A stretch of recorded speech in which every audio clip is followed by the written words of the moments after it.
Thank you for inviting me to speak to your group. It's always a pleasure. I always enjoy this. I always find that I learn as much as the people listening to what I have to say. My preference is for a discussion and a conversation as opposed to me talking. And in that light today, when George asked me to present, I emailed him back and I said, you know, it's going to be at 5 o'clock at the end of a long week and a hot Friday afternoon. So I don't know how I got this time slot, but I drew the short straw, I guess, and I think that it'd be far more effective and more interesting for all of us, particularly given the heat that's out there today, that if I gave a short discussion of about 10 minutes, and then you asked any question that you wanted, whether it's about value investing, whether it's about stock selection, whether it's about my career, anything goes, is my view with questions. I find that I enjoy it more. I find that I'm far more effective in that format as opposed to making a formal PowerPoint presentation. And I find that most people get more out of it. If you do ever want to have a couple hours before bedtime and then need some time falling asleep, there is our presentation, or my presentation, under the value investing website. I gave a presentation there at Ivey a couple of years ago, so that is there, and then the presentation essentially that you would have gotten on a Tuesday at 10 o'clock in the morning is on that website. So if you're interested in a little more detail or a little more structured presentation, please go to that website. And for your group, and because I have such appreciation for what George does, if you read that, if you look at that presentation and you have any questions, please feel free to email me and I'll try to get back to you in a timely fashion. So having said that, let me just tell you a little bit about myself, how I got started in the business, and why I think I'm suited to value investing to start. I've been in this business since 1987, but prior to that, I worked for 2 years at the Bank of Montreal after I graduated from an undergraduate business degree. And I've got to tell you that it was probably the best training that someone coming out of school that either had a plan or fell into this business could ever have. When I started at the Bank of Montreal, there was a progressive American banker running the bank named Bill Mulholland, and his view was that banks should no longer analyze their credits as as if they were businesses that were about to be liquidated. I think time has proven him right that I think he felt that banks should analyze their businesses as going concerns so that they could grow and earn fees off of a business that was growing, and in the end also avoid them, the headaches and the losses that come with the liquidation. So we started this group called the CMO group and or the CBO group, and it was commercial banking officers. And in fact, we were financial analysts for the bank. And I, coming out of school, was just extraordinarily thrilled to get this opportunity. It was, first of all, a 3-month classroom training experience for everybody. And that 3-month classroom training experience was really an intensive 3-month training in accounting. And from that, I essentially learned, and then on the job practical experience, I learned 2 things. One is accounting. I learned accounting basically like it was the back of my hand, because at the time, we had to change accrual accounting statements into cash statements. So you can imagine the complexity of doing that. And there was only one way to do it, and that was to actually do it and grind it out and learn from your mistakes. So especially for someone like me coming out of school, they set it up as a bit of a competitive environment, and basically scared the bejesus out of me. If you don't pass this course, we're going to fire you. Basically, was kind of the message in the program, which turned out not to be true. But for a 23-year-old with some student debts and first job coming out of school, I was telling you, I was really motivated.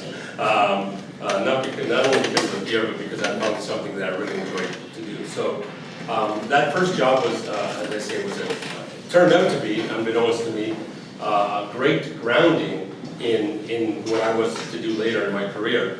And the essence, as I said, was one was the financial accounting, and two, the financial modeling.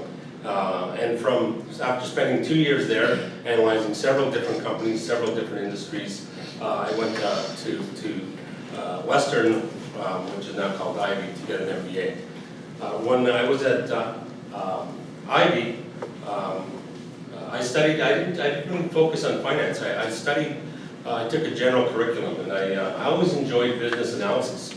And I felt that when you analyze a business, finance was just one component of it, and perhaps in some ways, maybe the least important, as strange as that might sound to some of you. What I enjoyed about Western, and where I think there was a fit for me in the program, was that Western did the case study, as many of you may know, and that it was a program that forced you and encouraged you to take a look at the entire business from every different functional aspect and look at it from a strategic and an overall business point of view. I've been, one of the things that I think helped me become a good analyst, or helps me analyze companies, is that focus on the business as opposed to just the numbers in and of themselves, and whether it statistically meets the criteria for investments. So after those 2 years, I graduated in '87, and I got a job at OMERS. And OMERS, for those of you who don't know, is the Ontario Municipal Employees Retirement System. And at the time, it was the largest pension fund in Canada and one of the largest in the world. And I got lucky. I got lucky to get a job in Canada. Jobs in the investment business, as many of George's students will attest, they're tough to come by. And I could only just say that I was blessed to get an opportunity with a large organization like that. Interesting. When I took that job, I was the second lowest paying job in the class. I turned down other higher paying jobs at the time, two and 2.5 times my salary to take that job. And one of the things that I tried to impart on my children and other students that come and talk to me is, don't worry about the money at the start. If you're passionate about what you do and enjoy what you do, you'll make it all up and more as you progress through your career. At OMERS, I started, and to me, I still remember this date, May 4th, 1987, which many of you, if you look back at the charts, if you're not old enough to have to been in the markets or in business at that time, it's right before the peak of the 1987 market crash. The market crash in '87 occurred in October, and I started on May 4th. And I started in the small cap sector, and the small cap fund at the time was the largest small cap fund in the country. And it had just been started, and so the manager responsible for that fund had to put in a certain amount of money every quarter into that fund, whether she wanted to or not, whether she could find enough opportunities or not. It had to be $5 million because this fund was growing at that pace. And if you can envision an environment where valuations are stretched, where speculation is rampant, where expectations for stock market returns are very, very high, and you apply that environment to a small cap environment, you can sense that it's an environment that ultimately will lead to tears. And that's exactly what happened. The manager, through no fault of her own, was forced to buy IPOs. She was forced to buy businesses at valuations that were, even to a novice like me, extraordinary. I remember in August going to her and basically saying, I just graduated, I have no experience at this, but if you apply these dividend discount models that we learned in one of the portfolio management classes in school, every stock in this portfolio is overvalued by at least 2 times.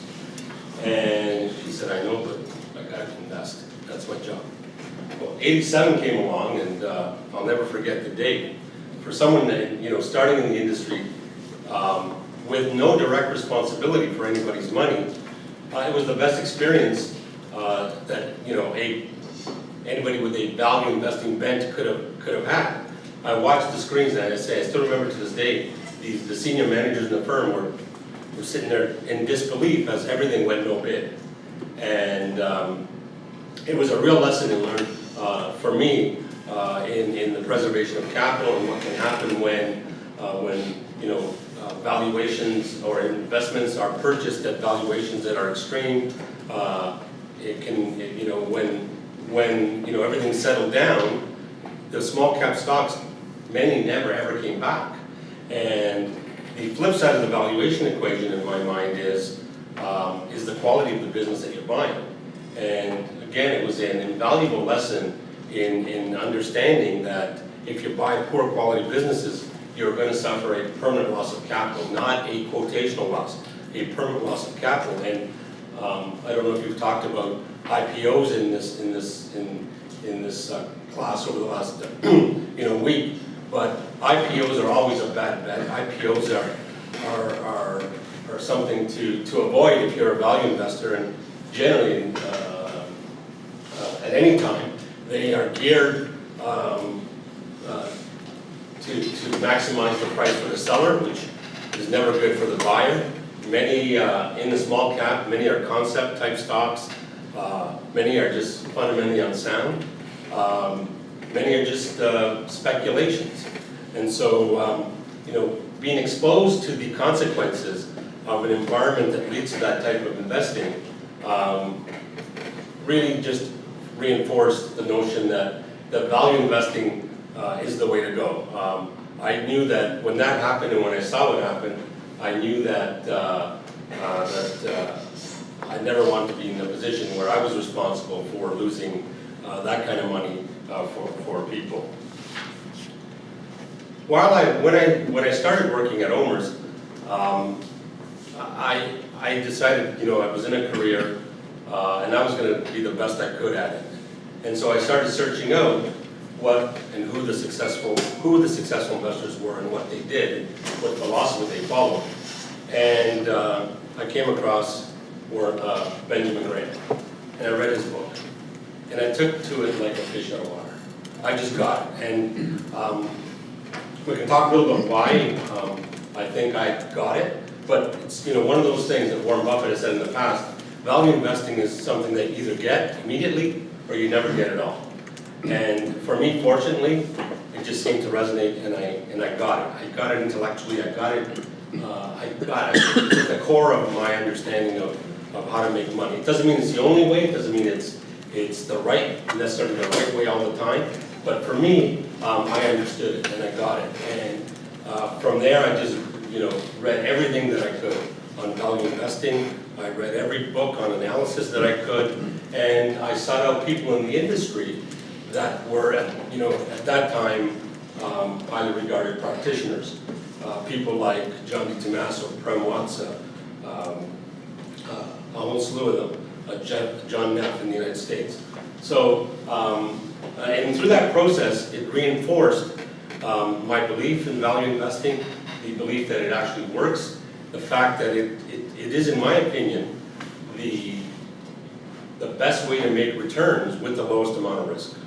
And that's the key to me is, everything has a trade-off, and you can have higher returns, but then there's the risk equation. And for me, everything's about risk-adjusted rates of return. And I can't see any other way to maximize your risk or minimize your risk while maximizing your profit. And that's what I think the beauty of value investing is all about, that it focuses first and foremost on risk and then on the return. And if you do that properly, over time, over a long period of time, you should get a rate of return that, on a risk-adjusted basis, is superior to other strategies and indexes. After I left OMERS, I was fortunate enough to work at Hamlin Watsa, which was the investment arm of Fairfax, and I worked with Prem, who's the benefactor of the Ivey, or the Benjamin Graham School of Investment at Ivey. there was a tremendous experience. It focused or it exposed me to what the power of value investing can do when it's combined with concentration. Most traditional investors, and OMERS to some degree was a traditional institutional money manager. They have a broadly diversified group of stocks or portfolios. I remember one day my boss, who was wonderful, we went to a board meeting and someone asked me, one of the board members asked me, this is at OMERS, and I was managing the small cap fund, and he asked me, one of the board members asked me, well, what if you can't find anything that meets your criteria? Because I went through the value investing. And I said, well, we just won't buy it. We won't be in that industry. My boss just jumped out of his chair. He says, oh, no, what Vito really means is we'll buy the cheapest stock in the industry. And so when I went to Hamlin Watson, we were freed from that constraint. We created portfolios of 20 to 25 stocks, heavy concentration, average down, and I saw the power of that strategy. It's incredible what it can do, especially when you combine it with very strong fundamental business analysis. And I think one of the things, one of the messages I want to leave with you tonight is that to be a good value investor, I think, to add more value than just a value index, I think you have to really understand business, and you really have to be a business analyst as opposed to a financial analyst or a stock analyst. I think, I think Warren Buffett, if you read his readings, he will say that he's a business analyst first and an investor second. I think, going back to, a little plug for Ivey, I think that schools that focus on a generalist type of education that look at the whole strategic business or study business from that strategic angle, I think helps in making that that analysis more effective. But I spent 2 years or 4 years at Hamlin Watson, and then I went to Trimark, which is a large publicly traded mutual fund company. There I learned, the appreciation. Trimark had a little bit more of a focus on quality businesses. When I got there, I was exposed to that area of investing where people focused on quality. And so at the end of the day, when I looked through my career, I was exposed to, a great fundamental training program, a great value shop, and then a shop that focused a little bit more on quality. And I was able to put those together and come up with a strategy that I think is appropriate for what we do, and I think over the long term really provides some exciting rates of return above and beyond an index, and perhaps above and beyond your traditional value strategy. What we do today, after I left Trimark, I started Patient Capital, and what the accumulation of that experience, led me to what we do today. And in effect, what we do today is called, I've labeled it absolute value investing, which means if you can't find anything that meets your criteria, do nothing. Wait. Invest in T-bills, invest in some kind of fixed income security, but don't focus or don't invest in securities that don't meet your criteria. And one of the issues that value investors have had over time is how do you avoid the bad business? How do you avoid the value trap? How do you avoid businesses that look statistically cheap but have no prospects for real returns or real value? Sometimes it's cheap because it's worth that statistically. And value investors over time, who have to be fully invested, have migrated to what Warren Buffett would call these cigar butts, or what are low quality businesses, because they have to be fully invested. So if you're a value investor in today's environment, or an institutional environment, you can't find any quality businesses that meet your criteria for value, whether it's a low PE, whether it's a low price to book, a high dividend. If you can't find any of those, or enough to construct a portfolio that makes you comfortable. So you migrate down the quality scale. So you will compromise, most value managers, in order to be fully invested, will compromise on quality and focus on statistically cheap companies in those environments. And it's because they don't want to be accused of style drift. They don't want to be accused of style drift. And style drift is simply, consultants, people looking at your portfolio would say, what's the trade your style? And so they invest in these, cigar butts. And sometimes they work and sometimes they don't. What we do, or what we focused on at Patient Capital Management is, if we can't find this business that is trading at a very, very substantial discount to its intrinsic value, which we define as about 50%, and if the business isn't a quality business, then we simply do nothing. And that's the beauty of what having my own firm does. It allows me to do that. I have no pressure on me to do anything but that. If someone doesn't like it, they don't come with us. I'm not here to grow our business. If we have a client that doesn't like what we're doing, I have a money back guarantee. If you complain, we give you your money back. So in essence, we get to choose our clients. If they don't fit, we spend more time turning away our clients than accepting clients. We want to make sure that the clients we have truly buy into what we do and are in it for the long term. We don't want to spend a lot of time convincing people that they should stay with us. We don't want to disappoint people. We don't want to have debates about our philosophy. It really has to be a buy-in right at the beginning, and I think we do a good job of that by screening out the clients and spending a lot of time with them before they come on board. So that's a summary of what got me into this business and where I am today. I will say that I've been very, very fortunate in my career. First of all, I've been fortunate, just to get the jobs that I have had, and then to have the support from many mentors and many peers in what we do. It's interesting when you do what is right, people tend to support you in one way or another. So, and I've been very, very fortunate to have that support. One of the things George asked me to talk about is, what are some of the personality traits that make me a value investor? And like I said, why was it that I was able to pick up this book and say, wow, this makes sense to me? I think the first thing is that I hate to lose money. Growing up, we were very poor. So when you're poor, you know the value of a dollar. So I just hate to lose money. And as soon as I found something that said, there's a way to make money without losing it,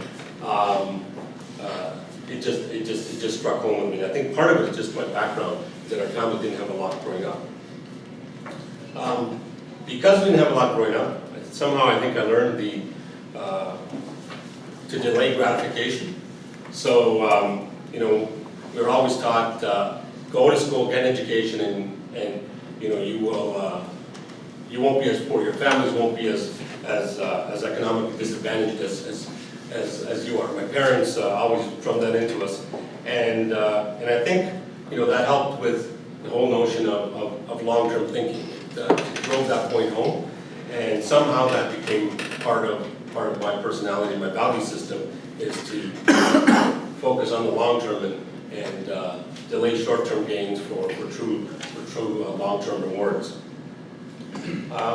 For some reason, I have a contrarian streak in me. I'm not really influenced by what others think. Some would say that I'm somewhat irreverent.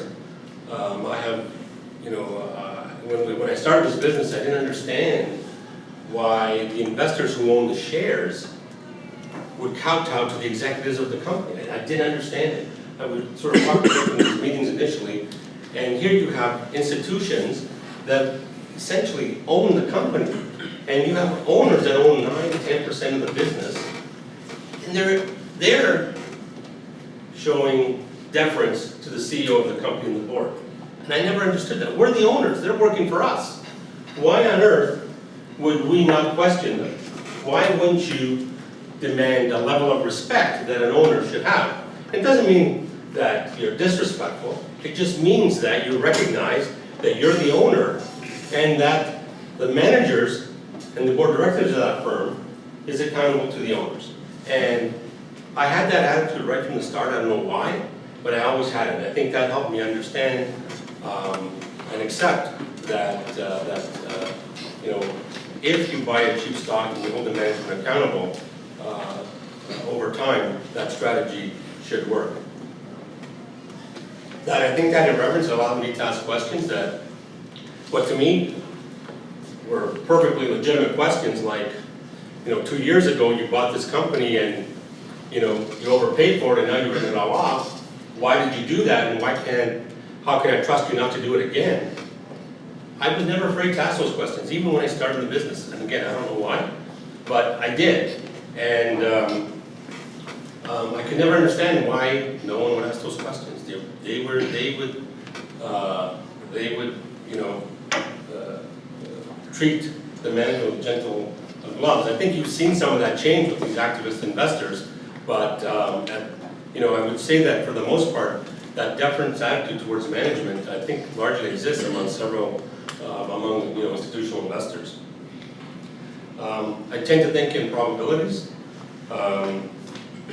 Maybe one of the reasons we were poor, my dad gambled, and when I was 6 or 7 years old, he'd take me to his poker games. And so maybe inherent in there, I learned something about not losing money and thinking in probabilities. I'm fairly logical, and I think I can spot intellectual inconsistencies in whether it's you know, someone having a discussion, whether it's in numbers, whether it's in a business strategy, and because of that, I think I can detect problems pretty quickly. I think, you know, one of the things that to be successful, anything you do, I think you have to love what you do. And I love analyzing businesses, right? From when I was a kid, I was reading Business Week and Fortune and all the business magazines of the day when I was at 16 years old, believe it or not. I go down to the local library and start reading the magazines. And then to this day, I still subscribe to all those magazines and read them ferociously. I have a very strong faith in the process. Again, it goes back to this notion of accepting and understanding what value investing is all about. And I have a very strong faith that if you do your work and do it properly, and spend a lot of time at it, that it will work out on a portfolio basis over a long period of time. I can honestly say that because of that faith in that process and doing it over and over and over again, I've never lost any sleep over any investment that I've ever made. I know that occasionally we're going to make a mistake, but I don't lose any sleep over that. That is part of the investing process, and making a mistake occasionally, it comes with the territory, and that's why equities earn a rate of return higher than bonds, that you are going to make a mistake once in a while, that there is some risk. What I try to do is eliminate that risk as much as possible, but once we do the work, and do the work according to our criteria, and we make the decision, then there is no looking back for us. We make a mistake, we learn from it, and we go back and understand why we made the mistake. But we do have absolute faith in the process, and you know, that allows us to be very, very decisive. Once we make that decision, or once we do the work, it's very, very clear to us that it's either a buy or no buy, and when you buy, you go ahead and buy it. If the stock continues to go down, we buy more because we've done the work. And that's the fundamental, one of the fundamental understandings that one should have about value investing, is that when a stock goes down, if you've done the work and you're convinced that your work is right, and you have that long-term focus, it doesn't make any sense not to buy more as it goes down. So if you think something's worth 10, and you're convinced that it's worth 10, and you buy it at 6, you should buy more at 5, and you should buy more at 4, and you should buy more at 3. It doesn't make any sense to do anything else, of course, in the context of portfolio constraints. But that's the attitude one should have. And it goes back to the notion of, you know, you're buying a business. You're not buying a piece of paper. You're not buying a lottery ticket. You're buying a business. And the intrinsic value of a business does not change much, or very much on a minute, it doesn't change at all actually, on a minute-to-minute basis, or on a month-to-month basis, or even on an annual basis. intrinsic value, unless there's something dramatic that happens, for most business, just grows at a steady compound rate of return. So, if you buy something worth 10 at 5 and it goes to 3, if you're a true value investor, you should buy more. And you will buy more if you're true to the discipline and you actually have the temperament to do it. So that's I think some of the characteristics that I think make me a value investor and allow me to do it and do it consistently and without fear. One of the things that I think is important to note is, that organizations aren't set up to support value investing. There's an institutional bias against value investing, not the philosophy, but the behavior of actually implementing a value investing strategy. And it's because most investment management businesses are in business to gather assets. And so a value investment strategy can be out of favor and can be scary to clients at any particular point in time. And so managers who follow that strategy tend to be under pressure to conform to a more index-like or a herd-like or an industry-like type of return. This industry does pay very well, and it has a lot of perks, and people in the industry don't want to lose their jobs. Like no one else, like anybody else, or in the other profession, but this one in particular has a lot of rewards, both financial and psychic, that make people really not want to lose their job. And so they're forced into, this index type of investing, this, as long as I'm not too different from anybody else, I won't get fired. Although many clients say that they're value investors and at the beginning of the process, give you the money and agree to the strategy. Once it starts to happen, once you start buying things that are way out of favor, once you start buying stocks on the way down, they get scared. They get scared either because a consultant tells them that, hey, you know what, this performance is underperforming, or that, or temperamentally they can't handle it themselves. But they get scared and they pull their money. So that makes value investing very difficult to implement on a traditional firm-wide type of basis. In essence, many clients aren't appropriate for value investing, and they're the wrong clients for a value investing manager. And because firms don't want to lose managers or don't want to lose clients, again, the manager is forced to compromise on the value investing strategy.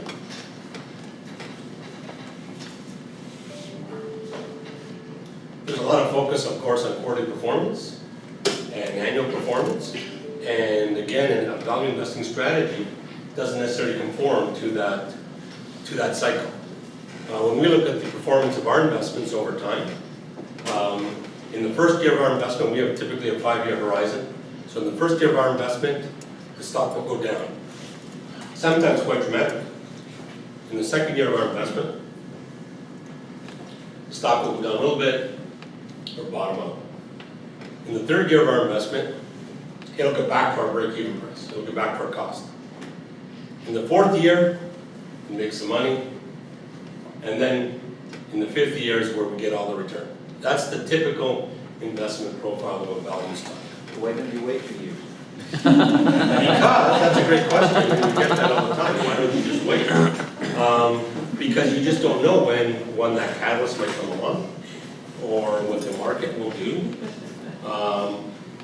And because we have a rate of return in year one, when we buy the stock, our objective is a 20% compound annual rate of return over 5 years. So as Warren Buffett says, we'd rather have a lumpy 20% compound annual rate of return than a very smooth 5 or 6% compound annual rate of return. And so if you take that trade and say you wait, you're going to miss a lot of opportunities. And you're not really true to the style, you're in effect market timing. And then finally, I think the other big impediment that a lot of people don't talk about is It's just, many firms have large teams. And I think part of the reason they have large teams is either the portfolio manager not strong enough in his convictions, or more importantly, clients feel better when they have a strong team around, or when an organization has a large team. And we experience that at Jeff. There's only 2 of us doing investing at our firm. And clients and institutional investors will say, well, XYZ firm has 20 analysts, how can you compete against them? Or are you missing opportunities? Or whatever the response is, or whatever the objection is. But I believe strongly that large teams are an impediment to an investment process, as opposed to a help. I have a saying that the intellectual integrity of the investment process is inversely proportional to the number of people involved. And if you think about it, if you've got a large team, the manager's got to keep everybody happy. In essence, it becomes investment by committee. It leads to compromise. It leads to politics within the group. It leads to all those behavioral and interpersonal and people management issues that I strongly believe and have seen lead to a compromise in the investment philosophy. I think that the smaller the team, the better, obviously. I think that if you look at the results of small teams, they tend to generally outperform the results of larger teams. And if you look at, Berkshire Hathaway and Warren Buffett's career, if you look at, and I've really thought about what's made him successful. Obviously, he's passionate, he's extremely intelligent, but I think at the very, very beginning, he figured this out. If you read one of his stories, he basically gave his sister a tip on buying a preferred share, I believe. And his sister would ask him every day, why is my stock down? When is it going up? And he got sick of it. He said, that's it, I'm never going to invest, I'm never going to have another partner again working alongside him. In the early 70s, he actually had someone working with him, and that didn't work out. So if you look at the world's most successful investor, there's essentially him and Charlie Munger. He has no investment committee. He has no investment team. He basically makes decisions for the long term with him and Mark, and that's it. There are no clients. It's all his money or the firm's money. There is no requirement for quarterly performance. There is no requirement to meet clients and talk to them. If he doesn't find what he wants, he doesn't do it. There is no pressure on him from outside sources. Like he says, there's not a whole audience out there saying, or a whole crowd out there saying, swing you bum at every pitch that comes his way. So I think structure is extremely important. The structure of an organization is extremely important in allowing that value investment philosophy to be properly and truly implemented.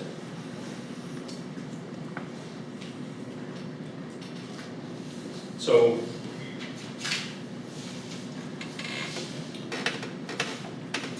one of the other topics that George asked me to talk about was how we find stocks and how we find investment opportunities. Really, our most common way, and I would say over 95% of the investments that we make come from are just simple screens.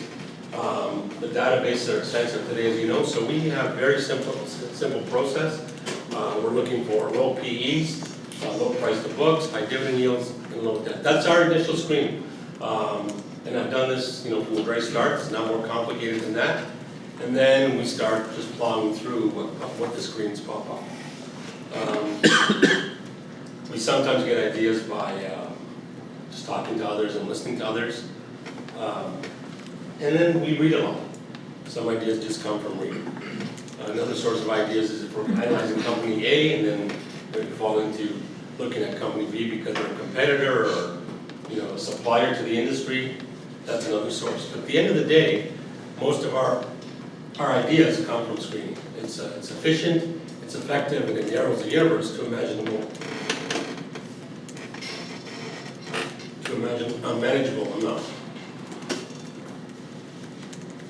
One of the most important parts of value investing, and I'm not going to get into a lot of detail because you can go to the website and look at that presentation, which I do get into some detail, is really the analysis of a business.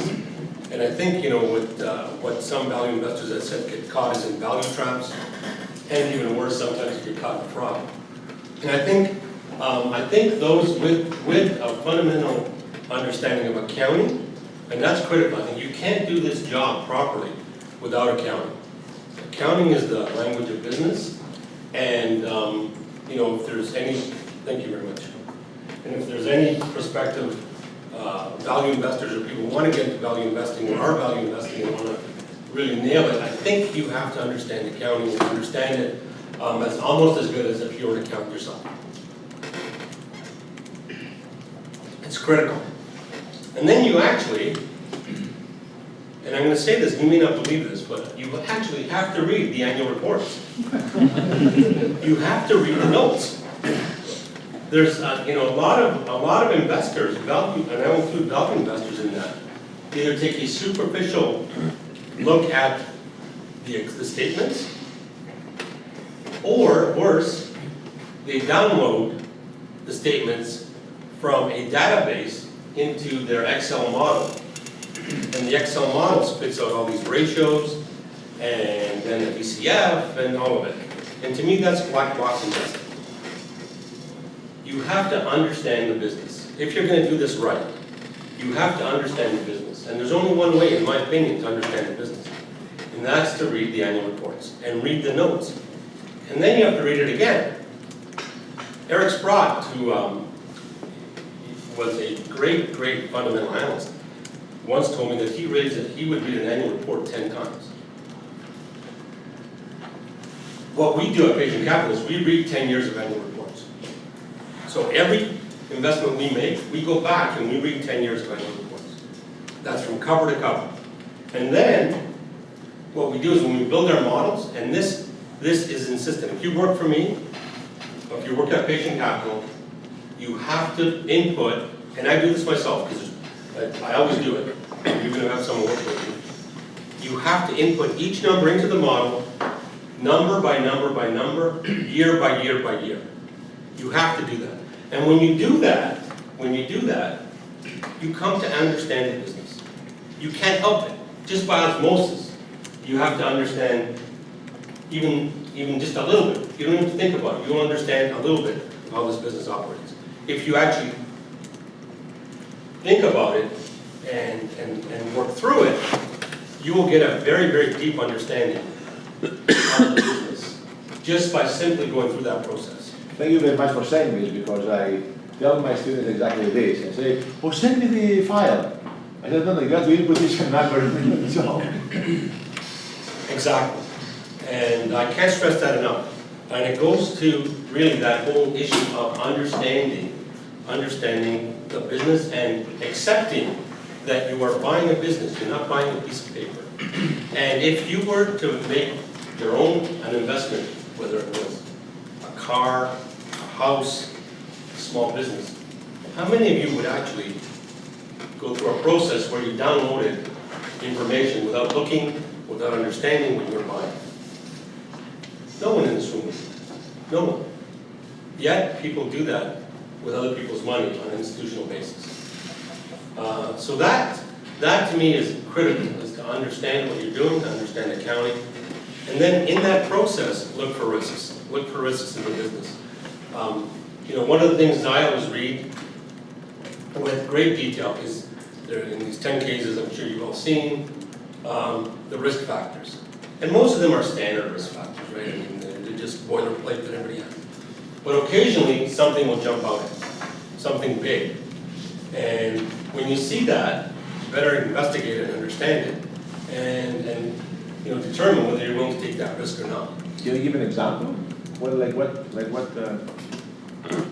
There'll be an example of, say, some obscure statement like,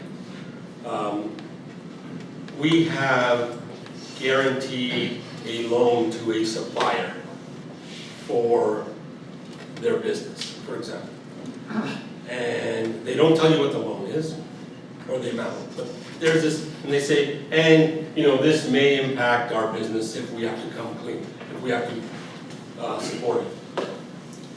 And you dig further, you dig deeper, and then you go into the notes, and you find that this loan that they guaranteed is half of their equity, or it's some huge amount that could put them at risk.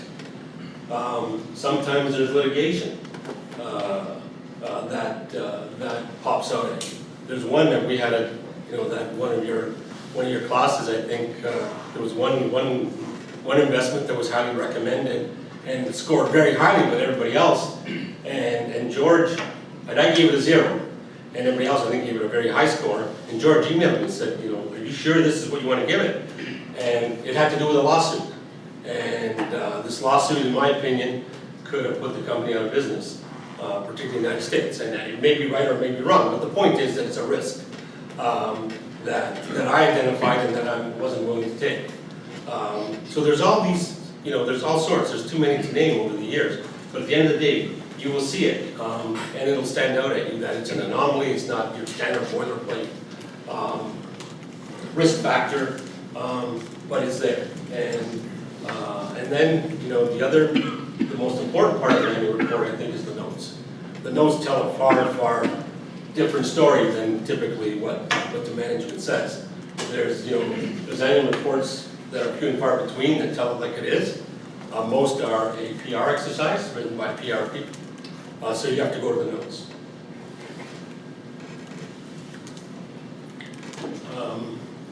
I think that's all I'll spend time on, the analysis of a business. Yes, sir. Vito, can you speak, so you mentioned a few things that you do in terms of reading, obviously, and annual reports, but can you kind of walk us through your typical day? So you get up in the morning, how do you kind of spend your day? Obviously, reading's pretty broad, but how much time are you spending in annual reports versus business versus what other value investors are doing, books that might be related to the industries? I'm looking for a little bit of detail there. So my typical day would be my typical day actually starts at the night before. So before I go to sleep, I don't know why I do this, but I will look at the futures. Just to sort of, you know, what kind of day might it be tomorrow.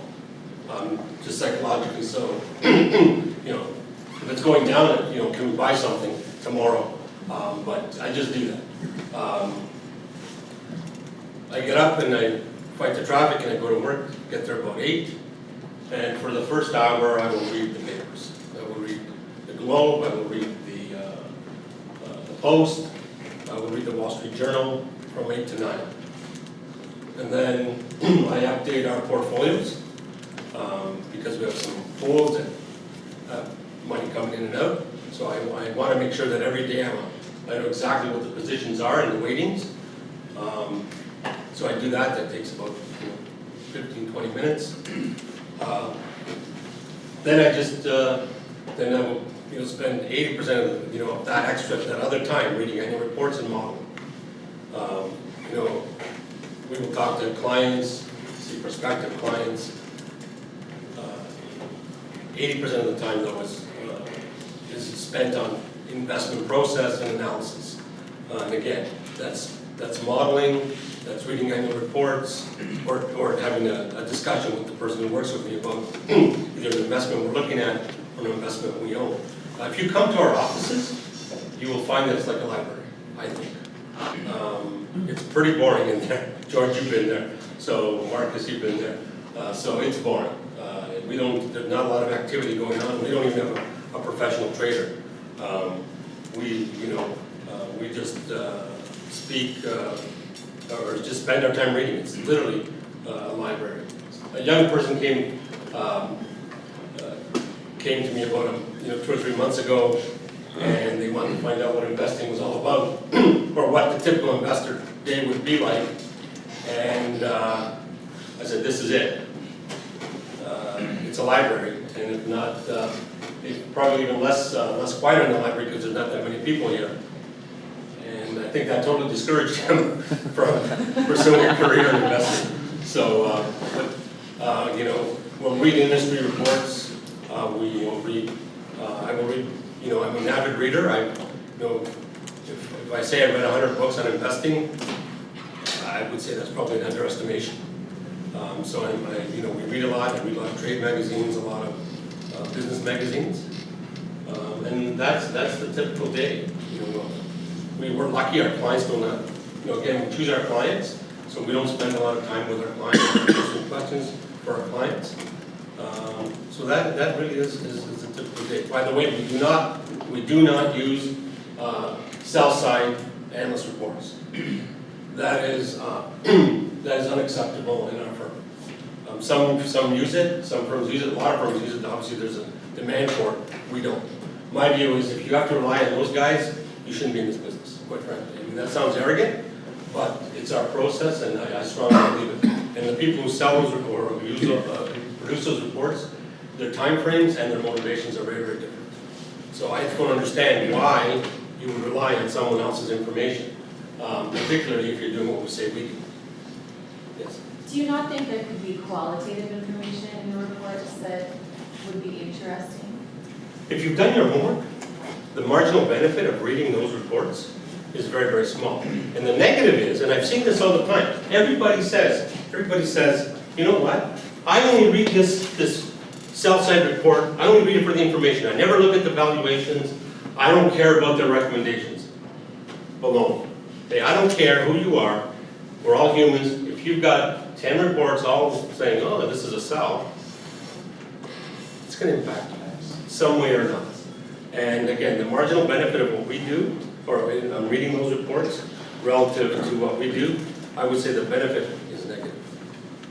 I want to make sure you guys, sorry, you had. How do you go about screening your clients? That to me seems like the biggest risk. It's pretty easy, actually. We tell them that this is the returns they should expect, and the returns we tell them that they should expect are very, very low. So we like to underperform, under promise and over deliver. We show them, you know, our annual returns and our quarterly returns, and we tell them that, you know, these returns are going to be lumpy, and we show them that in some years where the market's been up 20%, we've been up 4 or 5. And we tell them that we're not going to change. We ask for, you know, if they're willing, we ask, you know, do you have other money managers? Can you tell us, can we talk to them? We do all that. We do a very, very good job of rejecting more clients than we accept. And I think that it's for that very reason. You know, we don't want to disappoint people. We don't want to have the wrong people come to our firm, because it's a distraction and a disappointment for everybody. But it's really, it's a self-selection process as well. And what we find, even with institutional clients, when we do things, you either click almost immediately on a personal level and on a values level, and they get the philosophy just, you know, maybe not as deep, but they understand at some level of what we're trying to do, and they either get it very quickly or they don't. We don't mince any words. We're not here, we don't sugarcoat. We're not here to sell people. We just tell them the truth. Yes. So I'm interested in the difference between OMERS and Trimark, because like, taking into consideration the herd mentality, and they both have interests and incentive plans, and like Trimark, you said they're public. Why was Trimark better at understanding value and not letting that herd mentality? No, I didn't say that. Sorry, I thought that's what you said. No, I said, better. no, Trimark, I said, I learned an appreciation for quality businesses. Okay. OMERS, in fact, was a better environment than a publicly traded company would be. OMERS was truly a long-term investment without any pressure for, you know, gathering assets or stock price performance or anything like that. It had other pressures, but from a value, from a process point of view, from an alignment of interest with the investor, the management, the portfolio managers, and the people whose money they were managing, those interests were far more aligned than, say, a publicly traded mutual fund company. For a publicly traded mutual fund company, the objective, and Trimark, you know, tried to make these balances as well as anybody could, but they still felt to the pressures of it. It's understandable. the objective of a publicly traded company is to grow profits and to grow your revenues. And if if you're publicly traded, you want the share price to go up. So you have all these pressures on you that make staying to one strategy that may be out of favor for some time difficult. So it's actually the reverse of what you may have picked up. Yes, sir. Sorry, losing the voice. What are the things you look at besides quarterly reports, annual reports, when you're analyzing a company in depth? Like down on conference calls, do you pay a lot of attention to those? Do you spend a lot of time going back and looking for news articles and trying to figure out what the general consensus belief is? Kind of walk me through that process. That's a great question. I would say that 80% of the information that's most important to us comes from quarterly and annual reports over 10 years. Then we would say that industry, trade, financial reporting type would be the other would be about remaining 15% of that, and then 5% I would say miscellaneous. We listen to conference calls only because as a fiduciary, if something were to be missed, it wouldn't be appropriate. The value, in my opinion, of quarterly conference calls is almost zero.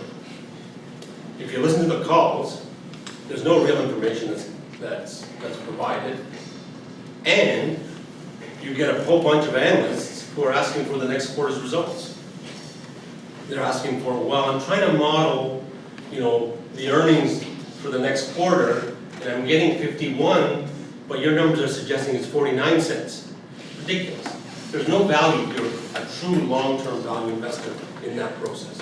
There's no value at all. As a matter of fact, other than the fiduciary duty that you have to, I think, because they're there.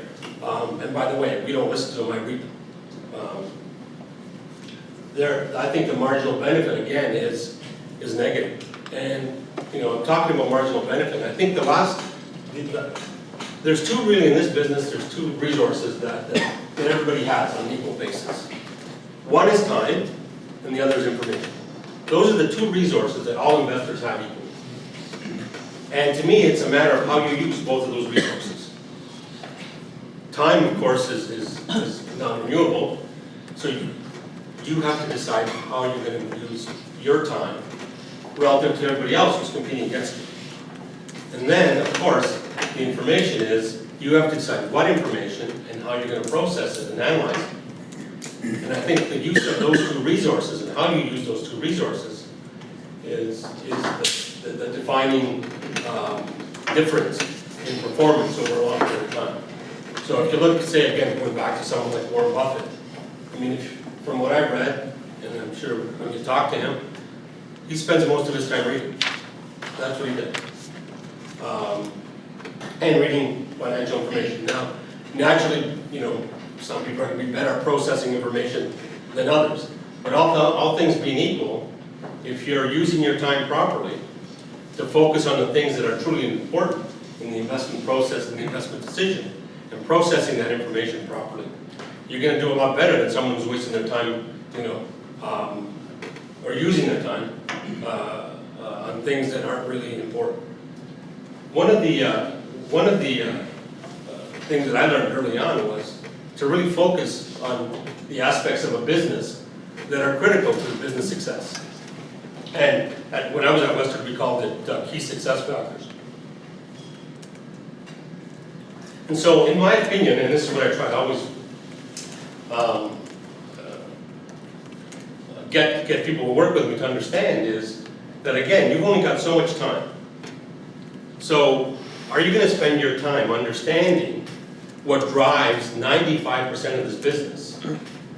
Or are you going to spend 95% of your time understanding what drives 5% of the business? You want to understand what drives the business. That's what you want to understand. And you want to spend the vast majority of your time understanding what drives, on the biggest driver or drivers of that business. I remember one time going to a conference, this was early on in my career. It was some company, I think, that made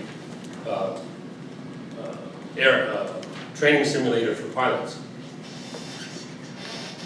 And there were these investors who were actually excited about learning about the simulator, like learning the technical aspects of the simulator, which is a wonderful industry and interesting. But I thought to myself, I don't really understand how that's going to help them value this company.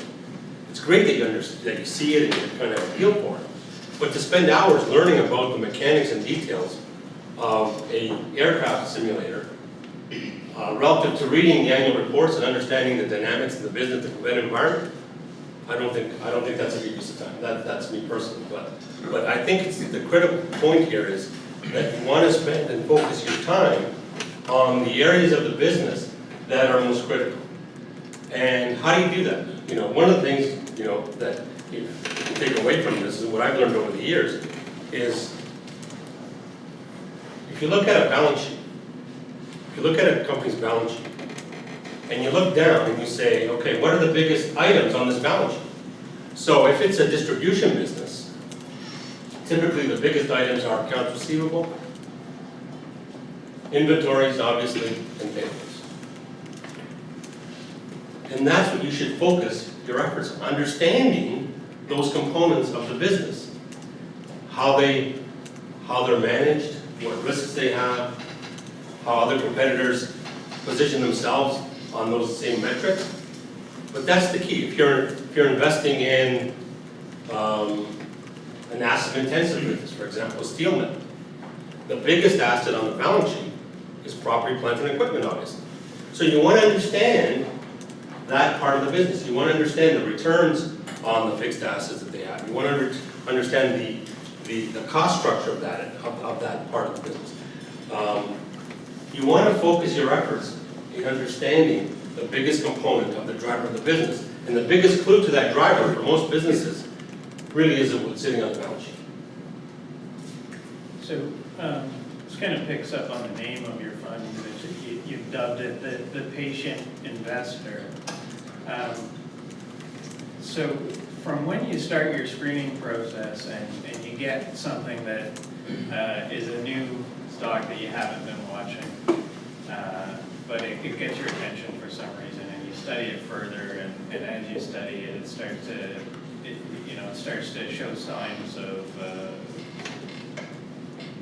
spark your interest, and you keep going further. Typical stock that sort of does that, how long would it take you from when you first start looking at it to the point at which you're ready to make a decision that you want to buy? Like, is it a week? Is it a month? Is it 3 months? Or is it? I think it's a moving target, depending on the business and the complexity of the business. But I would say on average, it's probably, if you look, you've got me and my associate working together on it, probably on average 80 hours. And that's from start to finish. So about 2 weeks. Yeah, and that could happen just in a 2-week period, essentially. Yes? I have a question about like developing as an investor. You know, you look at a company, you analyze it, and then you decide, let's say, to make the plunge and buy it. But you don't get the results of, whether you're right or wrong for many years. And then even then, there's a question of chance. You could actually have the analysis right, but because of bad luck, you might actually have a bad outcome, but the analysis was right. So how do you actually look at that and actually, develop as an investor, even though you might not get that feedback for many years, and with chance still at play as well? Well, I think that, to answer the second point first, is that you have to accept, as I said earlier, chance. You have to accept some element of risk. That if you've done your work and, God forbid, there's some disaster, you can't control it. It's going to happen. Or you made a mistake. It's going to happen once in a while, assuming you're good at what you do and you do the process.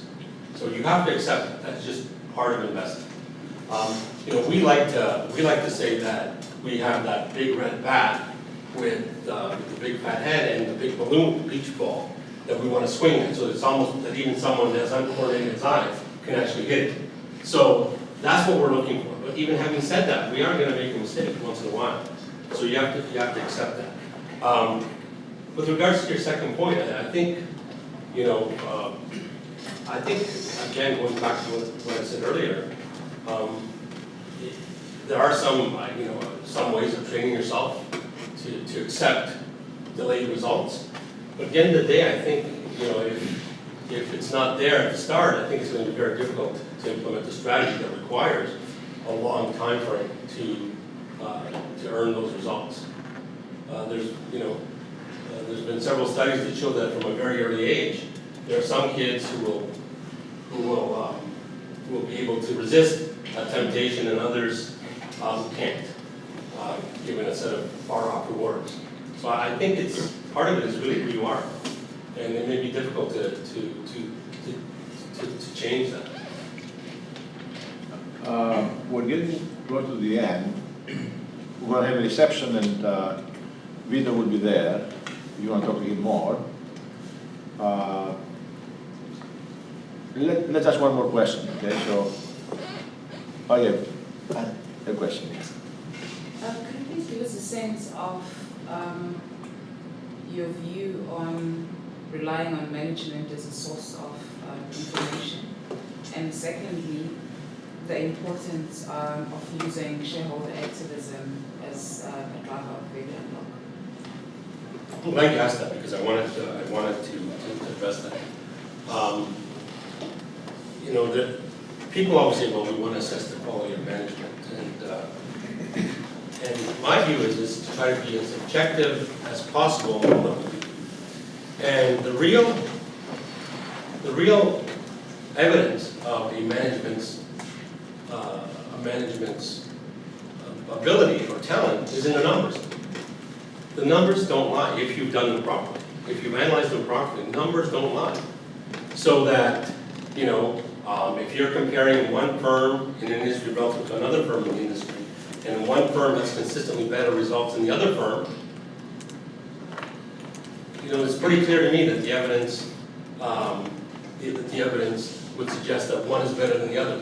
We try not to make that subjective analysis, or that is the subjective decision. What we do, though, is when we spend time with management, we will only go see a management when we're truly prepared. I think it's a waste of time to go and see a management if you're not prepared. As I said before, we spend, at least 80 hours collectively analyzing a company, and oftentimes more. Before we go see a management, we are prepared, literally. We will not go see them unless we're prepared. And when we talk to them, we don't really talk about, financials. If we have to talk to them about the financials, it's a clarification question. Again, the accounting, the numbers are there for you to see. What we talk about really is corporate strategy, organizational structure, marketing strategy, risks, controls, how people are evaluated, how people are rewarded, all those sort of, issues that a generalist would look at. We talk about HR policies, all of that. The financial numbers, again, I say they're the last thing we talk about at all. We never ever ask about quarterly results. We never even ask about annual results. We really go there and try to understand the company and the business and the risks that company faces and how they're responding to those risks.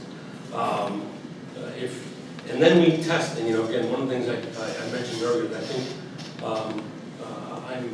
I'm able to do is just quickly see intellectual inconsistencies, and then if we see that, we challenge them on that, and if we don't get a satisfactory answer to that intellectual inconsistency, then we would probably stay away from the investment. What someone once said to me, if you have to get involved in shareholder activism, you probably made a mistake. It doesn't mean there's a place for it. It doesn't mean that I haven't done it in the past behind closed doors. But the ideal investment is where you've invested in a high-quality business with a good management team, where the problem is temporary, you've done the correct analysis, and the business turns around as expected. If you get really involved in that, as doing what we do, then I think you've made a mistake. That doesn't mean there's not a place for activism. If a company is underperforming and the strategy of a firm is active investing to go fix that company, that's a great strategy. But given what we do, I think if we end up in an activist position, we made a mistake. Vito, what's the most important thing you learned in investing in your career? What's the most important? In investing? I would say that, I think would be to be patient, really, once you've done all the work, once you've understood your the valuation. I think the most important thing is just let the strategy play out. Don't panic when things go against you. And then the corollary to that, or the foundation to that, would be that do the work. Once you've done the work, once you go through a very, very in-depth process, and you're convinced that the facts are right, stick with the strategy. On a portfolio basis, if you do it, and do it well, and stick to a value-based approach, key is stick to it, and have patience with it. Over time, it will work.